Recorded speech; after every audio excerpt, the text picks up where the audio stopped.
It's not easy being Jewish, is it? Certainly not as we approach the high holidays with all of their busyness and all of their demands. Certainly not in 2020 as we approach this holiday season in the middle of a global pandemic for the first time in our lives, and hopefully the last. We'll get back to that in a minute. The reading from our Machzor, from our High Holiday Prayer book that I want to share with you today, is found in the Machzor Lev Shalem on page 105. And it comes in the context of the Torah reading for the second day of Rosh Hashanah, when we read the story of the Akedat Yitzchak, the binding of Isaac, this terrifying story in which the patriarch Avraham is called upon to sacrifice his beloved son Isaac, Yitzchak, and he very nearly does it until an angel of God comes and stops him from harming Yitzchak. So let me share the poem. It's by the Israeli poet Chaim Guri, and it's called Heritage. The ram came last of all, and Abraham did not know that it came to answer the boy's question, first of his strength when his day was on the wane. The old man raised his head. Seeing that it was no dream and that the angel stood there, the knife slipped from his hand. The boy, released from his bonds, saw his father's back. Isaac, as the story goes, was not sacrificed. He lived for many years, saw what life's pleasures had to offer, until his eyesight dimmed. But he bequeathed that hour to his offspring. They are born with a knife in their hearts. For many of us who have read this Torah story over the years on Rosh Hashanah or at other times, we might have wondered what it is this frightening incident did to Yitzchak.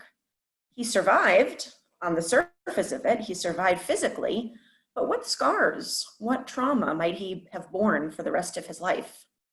Interestingly enough, this poem answers this question, but in a twist, it kind of puts the trauma onto us rather than Yitzchak, us as Yitzchak's descendants. The poem construes Yitzchak's trauma as kind of a national, communal trauma, inherited from Yitzchak and passed down from one generation to another.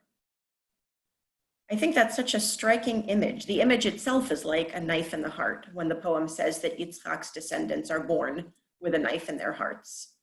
Who has a knife in their hearts? We do, the Jews, his descendants. And for many generations, we have felt keenly that knife in our hearts. We have felt the echoes of Yitzchak's trauma and the persecution that we have experienced because of our Judaism.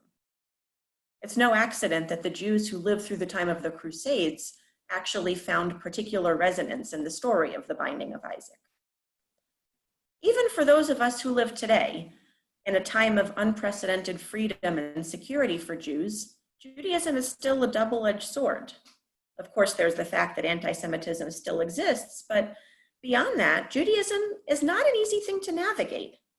It asks a lot of us.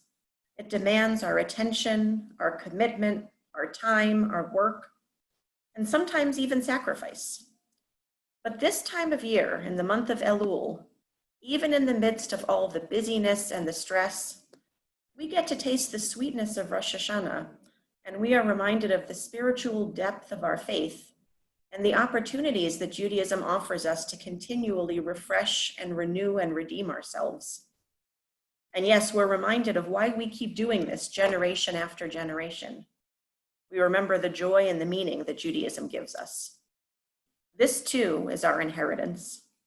May we always have the wisdom to be grateful for all that our tradition offers us.